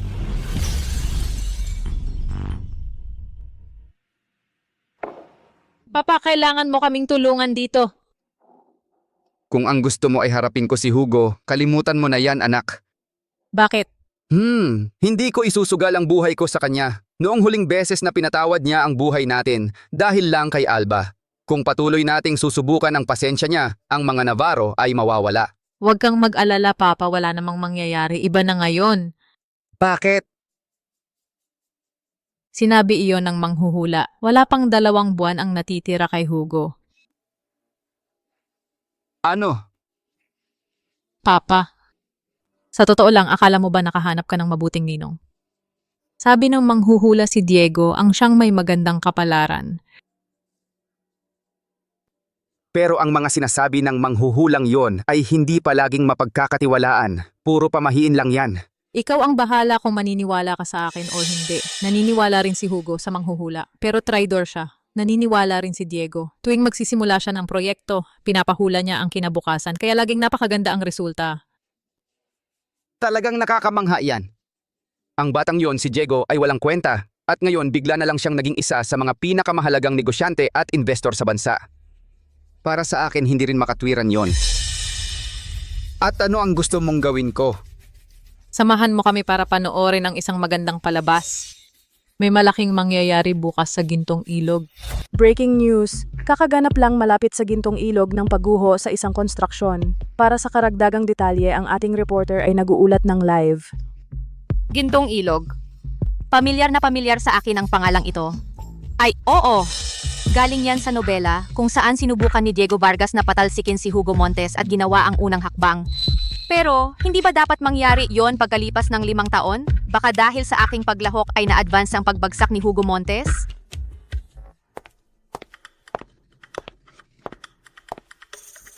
Ganado ka na bang masubukan ang damit? Mahal, paano kung huwag na lang nating ituloy ang kasal na yon? Hindi ba pangarap ng lahat ng babae ang isang kahanga-hangang kasal? Pero ayaw niya. Baka ayaw niyang malaman ng mga tao na asawa niya ako? Huwag kang magalit, hindi dahil sa iyo. Teka. Magtatali ka ng kurbata? Oo.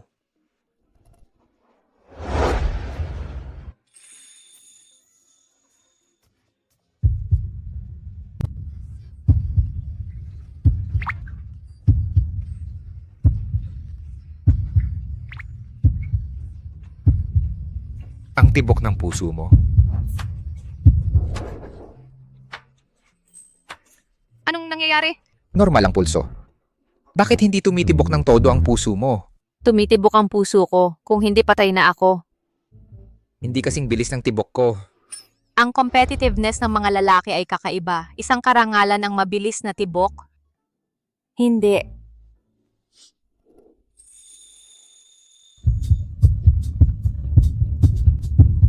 Ay, ang bilis ng tibok. May problema ba sa puso mo? Dapat ba tayong pumunta sa ospital?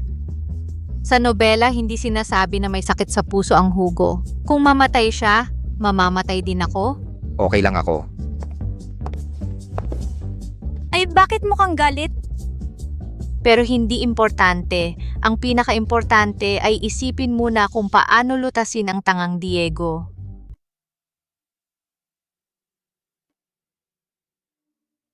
Ang asawa mo'y walang nararamdaman para sa iyo.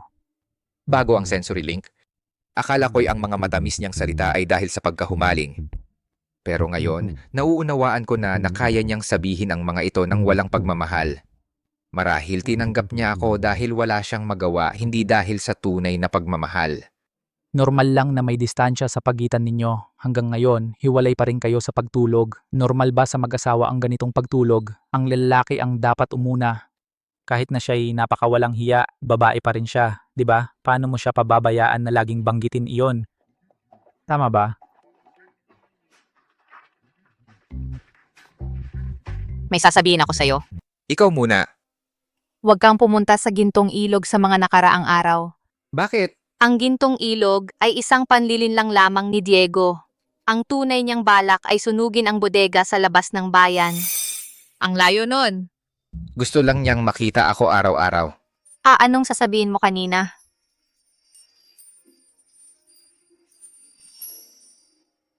Ano to? Pang sports ko to. Sumusukat ng pulso. Pwede bang matulay tayo sa iisang kwarto? Oo, ayoko. Sige kung ganon. Biro lang yon. Sa isang napakagwapong asawa tulad mo, matagal ko nang gustong magsama tayo sa kwarto. Hindi nagbabago ang pulso mo. Sa totoo lang ayaw mong magsama tayo sa kwarto. Aneng ayaw? Ikaw ang love of my life ko. Hoy, bakit hindi ka muna pumunta sa bodega sa labas ng bayan? Nagpapalit ka ng usapan? Umalis ka na. Pumunta ka at tingnan mo. Natatakot ako, may panganib ng sunog. Dahil lang sa ganitong kalokohan, hindi na kailangang ako pa ang pumunta. Sige na, umalis ka na. Sige na, please. Sige, pupunta na ako. Salamat mahal, mahal na mahal kita.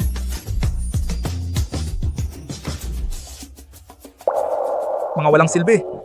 Ni hindi nyo magawa na magsimula ng sunog. Ano ba ang silbi ninyo? Tong si Hugo parang alam ang gagawin natin. Ano ang gagawin natin ngayon? Si Hugo ay isang malamig na mamamatay tao. Ang dami na niyang nagawang kasamaan. Talaga bang wala siyang naiwang butas? Ayaw kong maniwala. Panahon na para lumabas ang tatay ko. Ay, Alba, may kapalit ang kasikatan. Narinig ko na maraming gustong patayin si Ginoong Montes. Ngayon ikaw rin mag-ingat, ha? Matatanda na tayo, huwag mo akong bulahin. Bakit mo ako pinakasal sa pamilyang Montes? Ay, pero wala akong magawa. Ngayon lang nakilala ko ang isang manghuhula. Sabi niya, kung maghahanap ka ng impormasyon tungkol sa mga taong sinaktan ni Ginoong Montes nitong mga nakaraang taon, makakagawa siya ng mga ritual isa-isa para mapayapa ang mga espiritong iyon. Ay, wala ito sa orihinal na nobela. At sa katalinuhan ni Diego, hindi niya maiisip ang isang masalimuot na plano. Mukhang si Elena at ang matandang ito ang nasa likod nito. Talaga? Talaga? Sige, bukas ay gagawa ako ng listahan para sa kanya. Sige. Yamang gusto nilang gamitin ito laban sa akin. May malaking sorpresa ako para sa kanila.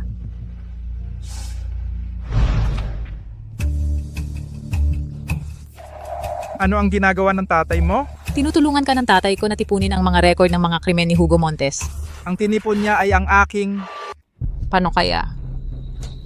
Lahat ng nakikita rito ginawa ko. Binago lang ang pangalan ko sa pangalan ni Hugo. Kung may magsiyasat nito makikita ang pangalan ko, gusto mo ba akong patayin? Ang tatay ko gusto lang niya ang pinakamabuti para sa amin. Gusto mo lang talagang kalabanin ng kapatid mo, di ba? Wala kang balak na harapin si Hugo, di ba? Diego, ano ba ang sinasabi mo? Talagang akala mo ba tanga ako? Nalaman ko ang nangyari nung araw. Sa gabi ng birthday ng kapatid mo, pumunta ka sa kwarto ni Hugo sa hating gabi para muling magkasundo. Paninirang puri lang yan. Walang nangyaring ganun. Si Alba ba? Si Ganda ba ang nagsabi sa'yo? Sabihin mo ang totoo, nagmahal ka sa Hugo, di ba? Hindi.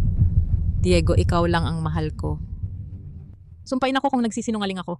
Ikaw ang panganay na anak na nakalaan para sa Hugo mula sa nakaraang buhay, di ba? Pero ako lang ang gusto mo. Ang gusto mo ay si Hugo, kahit handa kang mamatay kasama siya, di ba? Diego? Magpakasal tayo, ano sa tingin mo? Oo. Magpakasal tayo sa susunod na linggo, sigurado yan. Oo. Alba, hindi ba sapat na ninakaw mo na si Hugo sa akin? Ngayon gusto mo pang sirain ang relasyon ko kay Diego din? Gusto mo ba akong sirain? Sige, perfecto.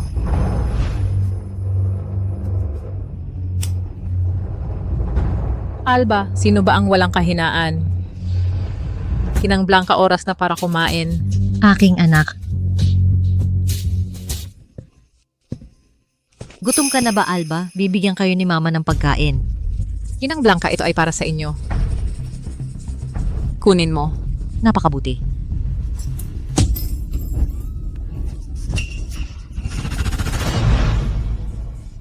Masyado kang nahuli. Malubha na ang impeksyon ng sugat.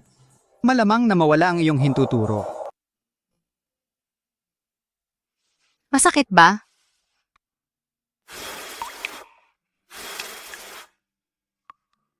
Kung hihingahan ko, mawawala yan. Masakit ba? Hindi.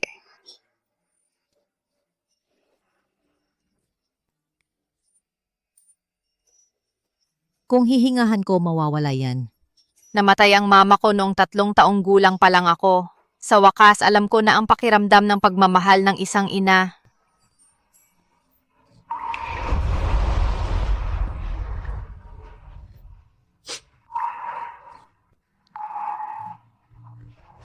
Bakit ang pagkakamukha mo kay Alba? Hindi pa kumain si Alba. Alba, gutom ka ba?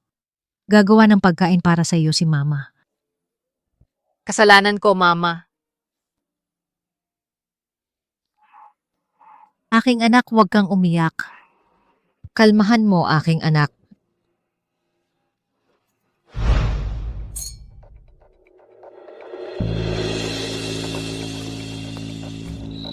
Ay, Alba, sa wakas nakabalik ka na. Ngayon, dumadalaw ang kapatid mo at ang bayaw mo. Magkakasama ang pamilya para magsaya. Sino sa pamilya ninyo? Tara na, Alba. Hindi na mahalaga kung ano man ang nangyari noon. Magkadugo tayo. Paano mo nasabing yon? May problema sa pag-iisip ang nanay ko. Matagal na niyang ganito. Walang sino man sa bahay na ito ang hindi alam yon. Hindi ko nga inaasahan na ituring ninyo siyang tao. Sa huli, lahat ng ito ay dahil sa inyo.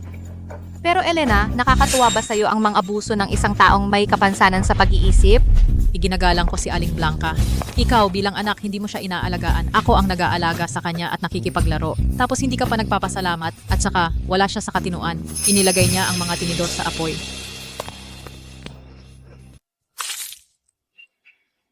Alba, anong ginagawa mo? Akala mo ba patay na ako? Hoy, tama na yan, Alba. Magkakapamilya tayo. Bakit ka ganyan? Papa, ngayon mo lang naalala na magkakapamilya tayo. Nang iwanan mo ang nanay ko sa mental hospital, bakit hindi mo naalala na magkakapamilya kayo? Nang wala kang pakialam kung mabubuhay siya o mamamatay at ipinadala mo ako sa isang arranged marriage, bakit hindi mo naalala na magkakapamilya tayo? Sinabi ko na sa'yo, huwag mo nang banggitin yan. At saka, kasama mo naman ngayon si Mr. Montes at maayos naman ang buhay mo, di ba? Oo, maayos na maayos, pero hindi ibig sabihin nun, wala nang gustong manira sa amin ng paulit-ulit. Sinong nanira sa'yo? Pero anak, bakit ngayon? Puro ka na lang tungkol sa mga gustong manira sa'yo. Alam na alam mo yan. Sige, kung gayon, sabihin mo, bakit ka pumunta dito sa bahay ngayon? Sa tingin ko hindi ka pumunta rito para kumain sa wedding banquet kasama namin. Namaga ang sugat ng nanay ko at puputulin ang kanyang hintuturo. Kaya gusto ko rin ng isang daliri ni Elena. Huwag kang mangarap. Anong ebidensya mo na ako yun? Alba, binabalaan kita. Bago ka magwala, tingnan mong mabuti kung sino talaga si Elena. Kanino? Lahat ng nandito maliban sa'yo ay nandoon nung gabing yon. Ang taong minamahal ng asawa mo, hindi ikaw yon kailanman. Ang mga sungay na tinanggap mo ay sapat ng maging bundok. Ikaw,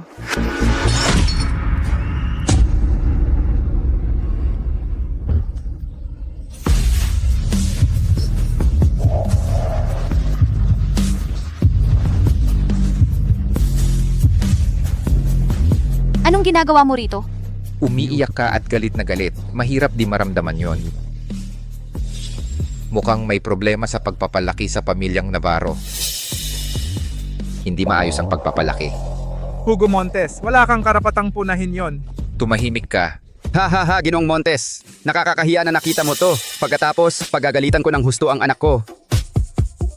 Hindi na kailangang maghintay. Gusto ko ngayon na. Hugo, ikaw. Anong ibig mong sabihin ng ngayon? Aking asawa ang nagsabi. Gusto niya ang isa sa mga hintuturo niya. Bakit? Hindi ka tumitigil sa paghamak sa akin. Ayoko nang mabuhay. Elena, anong ginagawa mo? Hugo Montes. Para sa isang babaeng katulad niya, sulit ba? Anong meron kay Alba na napaka-espesyal? Mahigit 10 taon na siyang nagpapakumbaba sa harap ko. Isang babaeng napakamura. Wow, ang seryoso mo!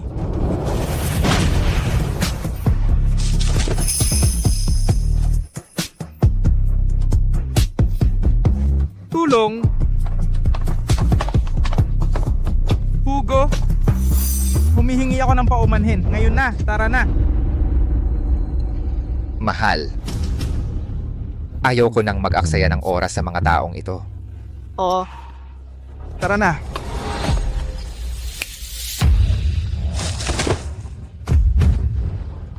Ito ba ang binabayaran ko sa inyo? Tumayo na kayo. Pasensya na at nahuli ako. Tamang-tama ang dating mo. Buhay o mga daliri. Ikaw ang pipili. Papa, hindi mo pwedeng gawin ito. Anak mo ako. Bienan? Kung magagawa mo ito ngayon, puputulin na namin ang lahat ng relasyon namin sa'yo. Bakit mo kailangang galitin siya, ha?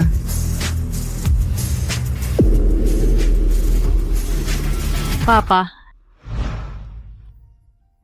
May nararamdaman ka ba para kay Diego? Bakit mo ako tinatanong yan ngayon?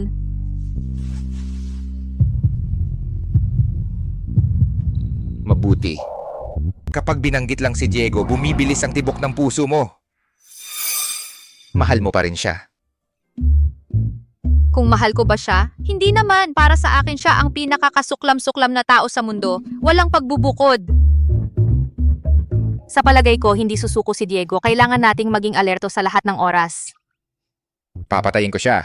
Hindi. Kahit gusto ko rin siyang patayin, hindi natin ito magagawa. Oh, hindi kita sinisisi. Ako ang walang lakas ng loob na hanapin ka. Kaya naman nagkagusto ka sa basurang yon nung bata ka pa. Ngayon, hindi ka na makapagmahal ng kahit sino. Lahat ito ay kasalanan ko. Anong nangyayari sa'yo? Wala. Bakit kakaiba ang ugali ng taong ito nitong mga nakaraang araw?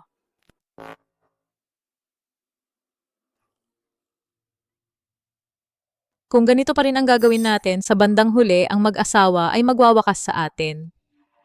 Kung magkahiwalay silang kumilos, ang isa ay madaling mabagsak at ang isa ay may mahina na punto para atake. Pero kung magsama sila, wala tayong kahit kaunting pagkakataon. May naisip ka ba? Paano para hindi mapansin ni Hugo ang Alba? Pare-pareho lang ang mga lalaki, puro yon ang iniisip. Baka hindi ako ang gusto niya. Hindi ibig sabihin hindi niya gusto ang ibang babae.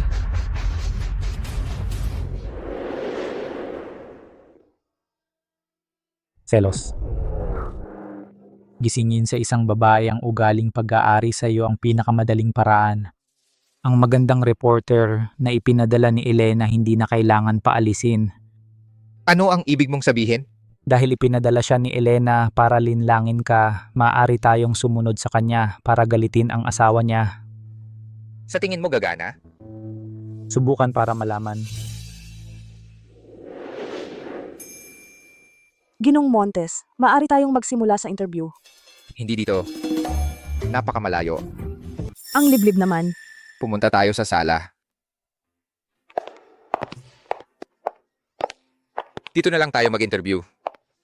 Pero maraming tao dito. Kung nakakaabala ito, alis na ako. Walang problema. Gusto ko nga na may mga tao. Sa mga nakaraang taon, napakaganda ng pag-unlad ng Grupo Montes. At hindi ito mapaghihiwalay sa iyong kakayahang magpasya, Ginoong Montes. Gusto ko sanang itanong sa inyo, Ginoong Montes, sa inyong mga nakaraang desisyon, meron bang isa na nagdulot ng pagsisisi sa inyo? Oo. Halimbawa, Ang pagpapakasal ko. Nagsisisi ako na nagpakasal ako. masasabi mo ba iyon sa harap ng iyong asawa? Nagsisisi ako na nagpakasal ako. Ha? Sino ang tumatawag sa akin? Mamamahayag Silva. Hindi ba kayo curious malaman kung bakit ako nagsisisi na nagpakasal? Ako, curious ako. Halika, ikwento mo sa akin. Mamamahayag Silva, may mga bagay na hindi ko masasabi sa harap ng aking asawa. Magpalipat tayo ng lugar.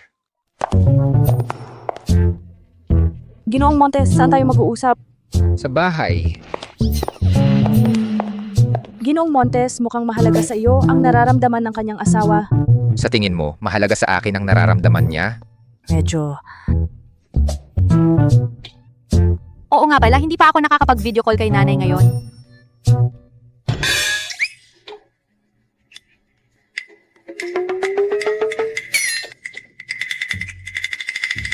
Okay ka lang ba? Okay naman ako, ikaw. Okay lang ako. Paano nangyari na pareho kayong nasasaktan? May sensory link sila. Sa simula, hindi rin ako sigurada. Pero tuwing nahihirapan si Alba, nahihirapan din si Hugo. Ibig sabihin kung mapatay natin si Alba, mamamatay din si Hugo. Kung nandito na tayo, tapusin na natin ang trabaho. Papa, kailangan mo kaming tulungan dito. Sa pagitan namin at nina Alba at ng asawa niya, isang mag-asawa lang ang maaaring mabuhay. Kung kami ang mabubuhay, magkakaroon ka ng tahimik na pagtanda. Ang nanay ni Alba kamakailan dahil sa kanyang pag-aalaga ay medyo gumaling. Kung magpapatuloy ito, maaari siyang lubusang gumaling. Kung gayon, kung sakaling isumbong niya ako sa pagpatay sa kanyang anak, ano ang gagawin ko? Hindi natin pwedeng payagang mabuhay si Alba at ang kanyang pamilya. Ano sa palagay mo, Papa? Napag-isipan mo na ba? Sige. Sinusuportahan ka ni Papa. Salamat, Papa. Alam ko na.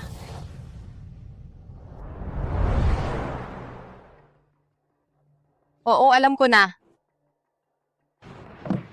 May leukemia ang tatay ko. Paano naging biglaan ito? Sa nobela, walang binabanggit na kahit ano tungkol sa pagkakasakit ni Arturo Navarro. Siya ang perpektong halimbawa ng matagal ng kontrabida. Gusto niyang mag-donate ako ng buto ng utak. Kung gusto mo, edi mag-donate ka. Pero ang problema, ngayon hindi lang sa akin ang katawan ko. Kung sakaling masaktan ako, baka ikaw rin ay masaktan. Kung sakaling masaktan ako, talaga bang mag-donate ka? Hindi siya kasing importante mo.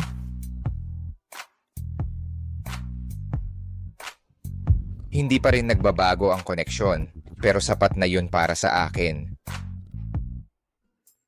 Hindi ako magdo-donate. Huwag mo akong alalahanin. Sa nakaraang buhay, ako ang nakapatay sa ama mo nang hindi sinasadya. Sa buhay na ito, hindi ko hahayaang dahil sa ama mo ay magsisi ka. Ang isang ama at ang isa pang ama ay hindi pareho. Si Valeria ay may mabuting ama pero si Alba, wala.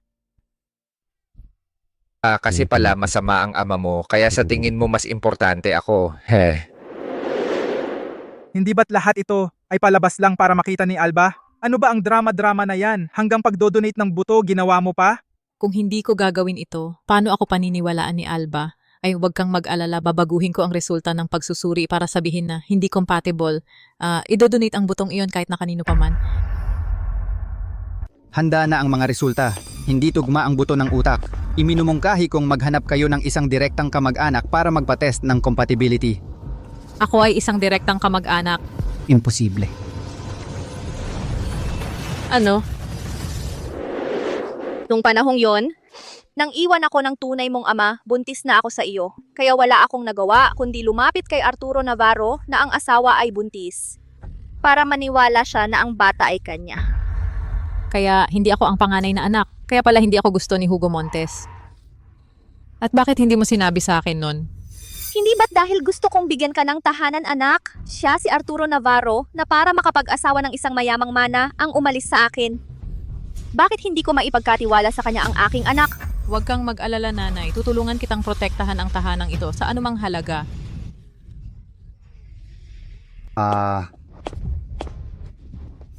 Alba, sa wakas nagpasya ka ring dumalaw kay Papa. Papa, totoo bang may leukemia ka? Siyempre, totoo yan. E di ngayon din dadalhin kita sa ospital ng Grupo Montes para magpa-test. Ikaw, hindi ka ba nagtitiwala sa iyong ama? Gusto ko ring magtiwala sa'yo pero hindi mo yun karapat-dapat. Ganito ba ang ugali ng isang anak? May sakit ang iyong ama at wala ka man lang pakialam. Sa halip, sinasabi mong nagsisinungaling ako. Pero ako, bakit ko naman iimbentuhin ang isang bagay na ganito kabigat? Hindi naman sa hindi mo ako niloko nun. Huwag kang ganyan, pakiusap. Nakalimutan mo na ba kung paano namatay ang kapatid ko? Ang nangyari kay Mateo ay isang malagim na aksidente sa sasakyan. Sa akin, isang matandang lalaki, kinuha ang aking anak. Bakit mo binabanggit yan ngayon? Pinatay ng mga tauhan mo ang kapatid ko nang habulin ang kanyang sasakyan at maging sanhi ng aksidente. Kasinungalingan yan, kasinungalingan. Alam mo ba kung bakit noon hindi kita kinausap tungkol dito? Kasi noon wala akong ebidensya. Anong ebidensya? Pinatay mo ang lolo ko, nalaman ng kapatid ko at gusto kanyang isumbong. Pero alam mo ba ang nangyari? Sa daan, hinabol ng mga tauhan mo ang kanyang sasakyan at pinatay siya. Naninirang puri ka. Nandito sa cellphone ko ang lahat ng ebidensya. Huwag kang magpanggap na inosente. Nalaman din ng nanay ko ang katotohanan. Natakot ka nang malaman niya ang totoo. Ikaw ang nagkulong sa kanya sa mental hospital. Ikaw ang nagpabaliw sa kanya. Ipinakasal mo ako sa pamilya Montes para mapatahimik mo rin ako. Ikaw, nagsisinungaling ka. Alba, paano mo siya kinakausap ng ganyan? Elena, sigurado ka bang siya ang tunay mong ama? Anong kalokohan ang sinasabi mo? Anong ibig mong sabihin? Tanungin mo ang kabit mo. Kamakailan ko lang din nalaman. Hindi siya ang tunay mong anak. Sa loob ng napakaraming taon, ang anak ng iba ang pinalaki mo. Kawawa, ha. Carmen, totoo ba ang sinasabi niya? Nagsisinungaling siya. Mahal, huwag kang maniwala. Nagsisinungaling ba siya o hindi? Pwede kayong magpa-DNA test. Hindi ako magpapatest. Hindi. Anak ko si Elena. Walang duda, anak ko si Elena. Arturo Navarro, pinatay mo ang biyenan mo at ang tunay mong anak na lalaki. At yung anak na pinakamamahal mo, hindi mo kadugo. At ang mga anak mong kadugo, ikaw mismo ang pumatay. Ikaw, anak mo pa rin ako. Lalo na ako, hindi. Ang makasarili mong tulad karapat dapat na mawalan ng lahi. Haha, ay nako, sabi ko na nga ba hindi na dapat ako nakipag-usap sa'yo. Kapag pinatay natin siya, mamamatay din si Hugo. Palibhasa, nilinlang ninyo ako na pumunta dito ngayon hindi para mag-donate ng bone marrow, kundi para patayin ako. Oo, ano naman. Alba, huwag mo kaming sisihin dahil sa pagiging walang awa. Kung hindi ka namin patayin, ikaw ang makakapatay sa amin balang araw. Mali ka ng mali. Para hindi gumuho ang mundong ito, hindi ko naisip na patayin kayo. Ano bang sinasabi mo? Pero wala na yon. Mula nang pumasok ka sa bahay na ito ngayon, tapos ka na. Hindi ba kayo natatakot na makipaglaban sa inyo si Hugo hanggang sa kamatayan? May sensory link ka kay Hugo. Alam na namin yon. Ano? Si Hugo ay nakakulong na sa bahay ng mga tauhan ko. Hindi siya makakalabas. Hindi ka rin niya maililigtas. Sapat na ang patayin ka para mamatay kayong dalawa.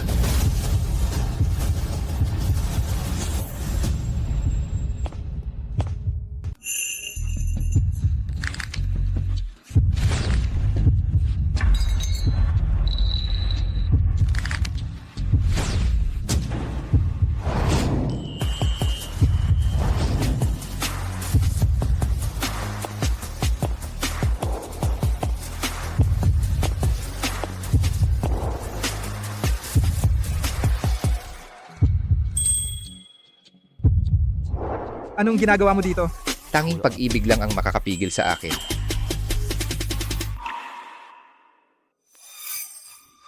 Bakit nangyari ito sa akin? Bakit mo iniisip na alam mo ang sikreto ng sensory link ni Hugo? Dahil ang Mama Mahayag Silva, sinabi niya sa akin. Sinabi mo ba yun sa kanya ng sinadya?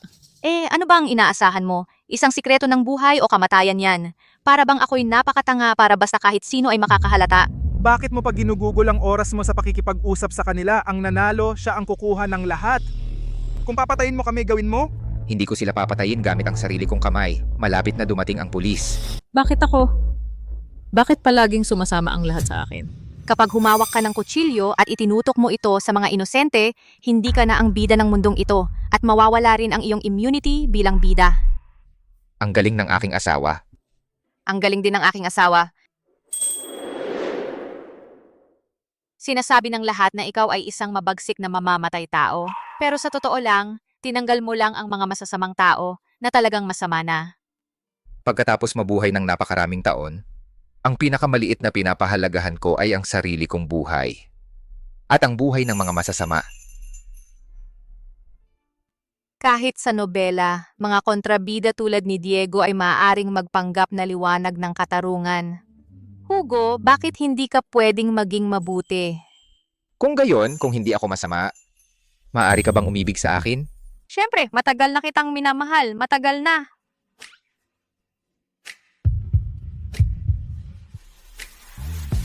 Sinungaling ka.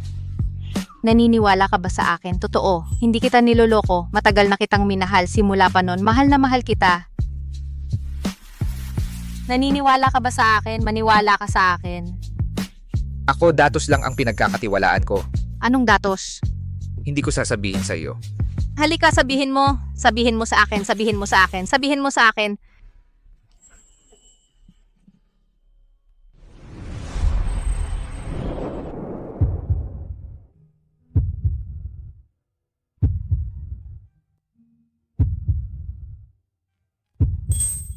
Valeria ka. Oh, buhay ka pa. Nasa mundo ng nobela tayo. Ikaw at ako ay iisang tao. Kung sino ang nauna, ikaw o ako, hindi ko maalala ng maayos. Ano sa tingin mo kung magsimula ka ng paglalakbay sa nakaraan kasama Hugo? Ibig mong sabihin na Alba at Valeria ay ako talaga? Oo, walang sino man sa amin ang kapalit ng isa. Sa totoo lang, iisang tao tayo. Handa ka na umalis? Ang paghawak ko sa Hugo ay para makapagpahinga ako. Ang mundong nakaraan ay napakalupit. Mas gusto kong magpatuloy ng dahan-dahan. Sige.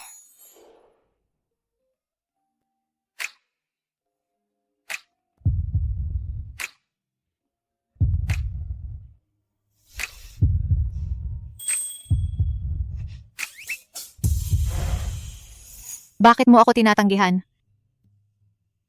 Napakalaki ng pagbabago. Ano ang nangyayari? Walang espesyal.